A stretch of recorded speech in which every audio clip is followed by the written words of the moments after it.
बाल हनुमान की कहानी। यह है एक अद्भुत कहानी उस बालक की जो बल, बुद्धि और भक्ति का प्रतीक है। वह नन्हा था, पर उसके कारनामे असंभव को भी संभव बना देते थे। जब धरती पर अधर्म बढ़ा, तब भगवान शिव के अंश ने लिया अवतार।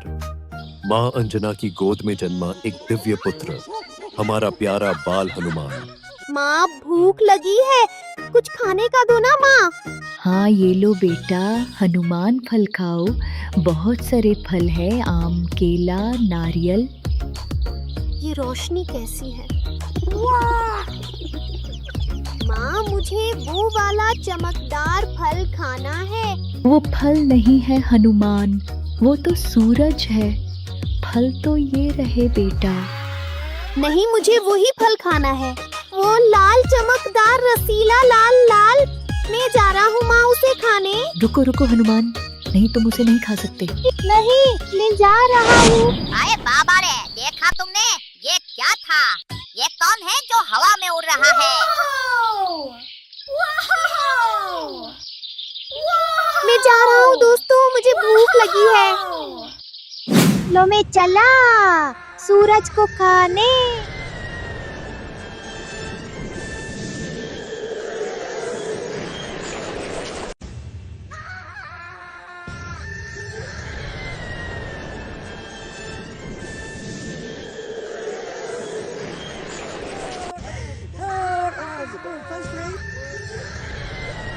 बचाओ बचाओ, नहीं नहीं, मुझे मत खाओ।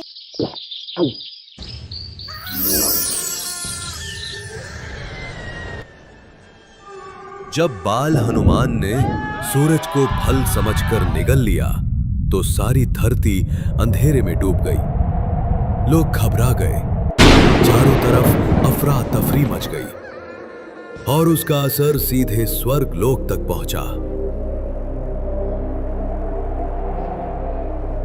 स्वर्ग के सिंहासन पर बैठे देवताओं के राजा इंद्रदेव तक बात पहुंची। उन्हें आया क्रोध। उन्होंने उठाया अपना वज्र। ये क्या अनर्थ हो रहा है?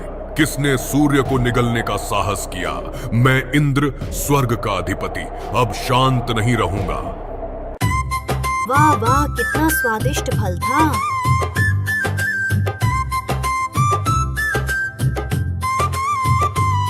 छोटा सा बंदरा लाल लंगोट में उड़ चला गगन में, राम की गोद में, बजरंगी मस्ती में।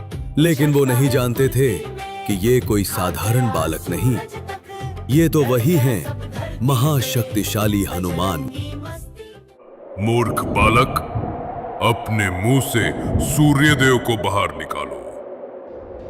वो कोई खाने का आम नहीं है बालक, उसे अपने मुंह से बाहर निकालो। मैं तुम्हें आखिरी चेतावनी दे रहा हूं, अन्यथा बहुत बड़ा अनर्थ हो जाएगा। वो तो अब मेरे पेट में है, मैं तो खा गया उसे। तुम ऐसे नहीं मानोगे। ये लो, अब मेरे वज्र का सामना करो।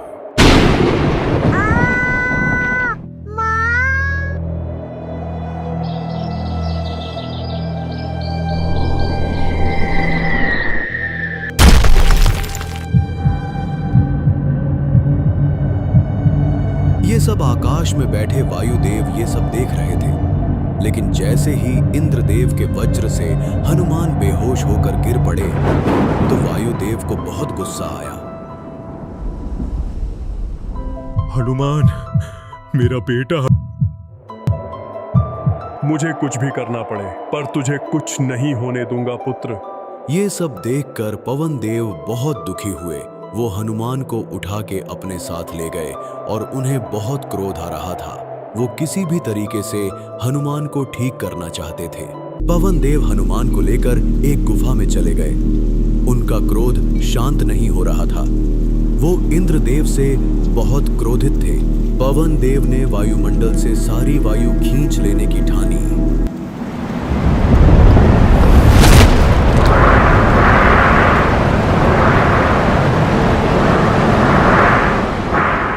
चारों तरफ धरती पे हाहाकार होने लगता है। वातावरण से हवा चली जाती है और लोग पशु पक्षी बेहोश होकर गिरने लगते हैं, पेड़ पौधे सूखने लगते हैं। और तब स्वर्ग तक कांप उठा। देवताओं के चेहरे पर आया भय, क्योंकि पहली बार उन्हें अपनी शक्तियां नहीं, एक बालक की बेहोशी से डर लगा। ये मुझसे क्या अनर्थ हो गया? सभी देवताओं को चिंता हो रही थी, उन्हें कुछ समझ नहीं आ रहा था। वायुदेव का क्रोध कैसे शांत किया जाए, तो सभी ब्रह्मा जी के पास गए।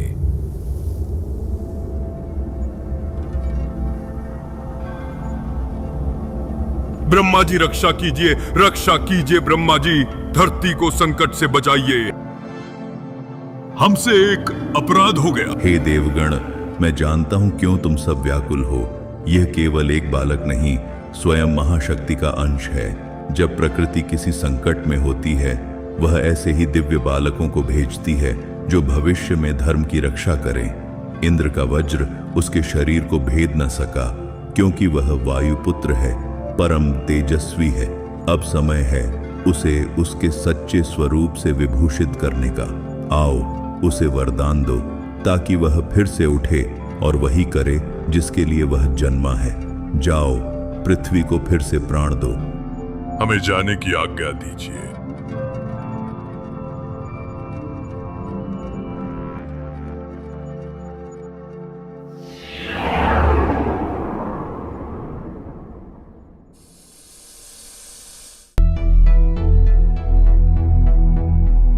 मेरा पुत्र हनुमान, उठो पुत्र। ब्रह्मा जी और सभी देवतागण वायुदेव से क्षमा मांगने आए। हे वायुदेव, मुझसे भूल हो गई। मैंने उस बालक में वो शक्ति ना देखी जो आप देख पाए। मेरा वज्र उसका अहित नहीं करना चाहता था। कृपया मुझे क्षमा करें कि ये बालक साधारण नहीं, ये तो ब्रह्मांड की प्राण शक्ति है। यदि हवा ना बहे तो सृष्टि का संतुलन डगमगा जाएगा। सागर की लहरें थम गई हैं, नदियां रुक गई हैं। जल बिना और वायु बिना ये पृथ्वी जीवित नहीं रह सकती। सूर्य की किरणें भी अब निष्प्रभ हैं, क्योंकि वायु की गति ही जीवन की गति है। हे वायुपुत्र के पिताश्री, आपके हृदय की वेदना हम सब समझते हैं, किंतु कृपा करें, ये क्रोध अब त्याग दें। आपका पुत्र सुरक्षित है और वो अब एक महान मार्ग के लिए तैयार है। यदि आपने वायु को ना लौटाया तो समस्त जीव विलीन हो जाएंगे। धर्म की रक्षा हेतु हम सब ने उसे वरदान देने का निश्चय किया है। आइए, इस संसार को फिर से सांस लेने दीजिए। उत्तिष्ठ वत्स, तव कार्यम महत्तवम, धर्मस्य रक्षणं तव द्वारा भविष्यति। हनुमान बलवंत, हनुमान बलवंत, जय जय हनुमान।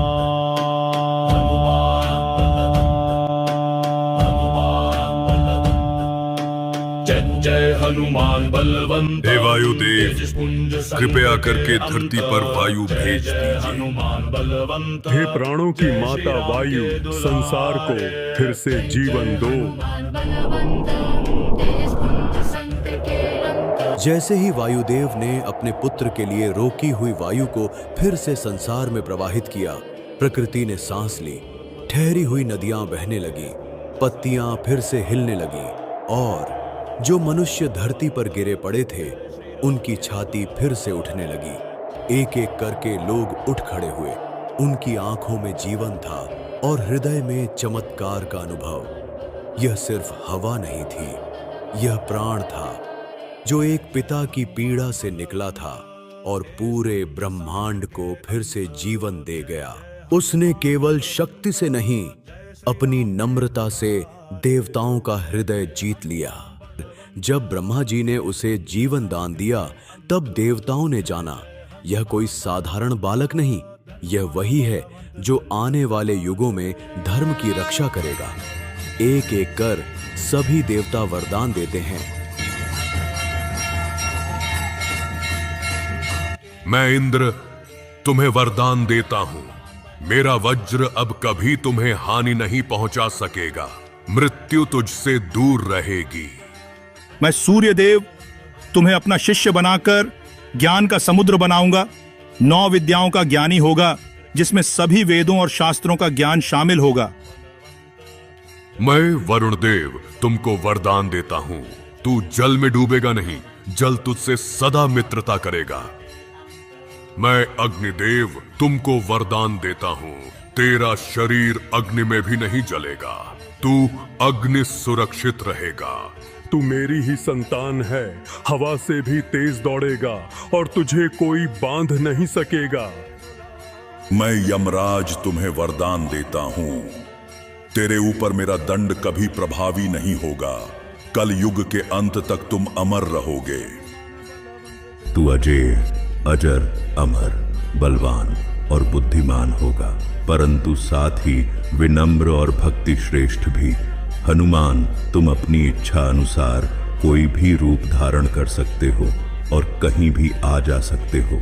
और उस क्षण हनुमान केवल वरदानों से नहीं, पूरे ब्रह्मांड के आशीर्वाद से संपन्न हो गया।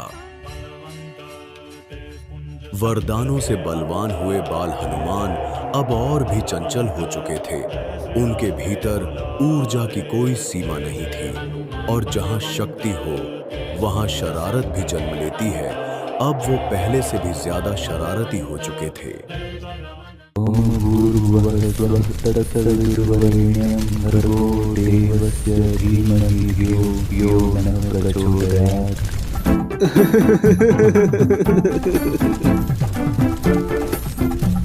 हनुमान की शरारतें बढ़ती जा रही थी। कभी वे किसी ऋषि के यज्ञ में कूद जाते, कभी ध्यान करते मुनि का भोजन छीन लेते और कभी मंत्रोच्चारण के बीच तालियां बजा देते।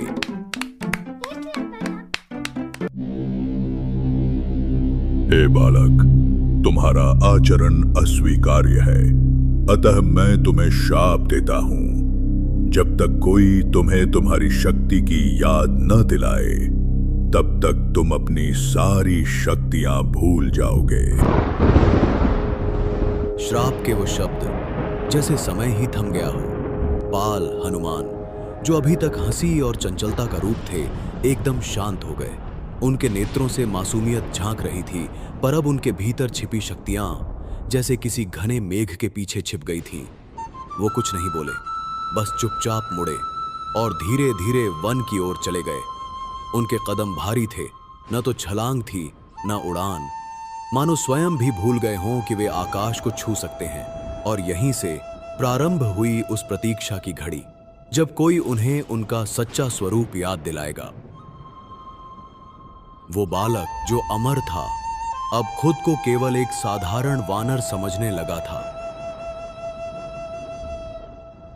वर्ष बीतते गए, रामायण का दौर आया, सीता माता का हरण हुआ। तब जामवंत आगे आए। जामवंत, जो स्वयं महाबली थे, हनुमान के पास आए और बोले, हे वायुपुत्र, तू कौन है ये तू भूल चुका है, पर मैं जानता हूं तू वही है जिसने बचपन में सूर्य को निगल लिया था। उठो हनुमान, तुम्हारे भीतर वह शक्ति है जो इस संसार के संकट को समाप्त कर सकती है। राम काज के लिए तुझे अपनी शक्ति को पहचानना ही होगा। जैसे ही जामवंत ने उनका स्मरण कराया, कुछ पल के लिए हनुमान की आंखें बंद हो गईं। उनके भीतर कुछ टूटा नहीं, बल्कि कुछ जाग उठा। उनकी छाती में एक तेज उफान आया। वायुदेव की गति, अग्निदेव की ज्वाला, सूर्य का तेज। आंखें खुली, मुस्कुराहट आई और वो बोले, अब मैं जानता हूं सेवा किसकी करनी है और कैसे करनी है। जय श्री राम।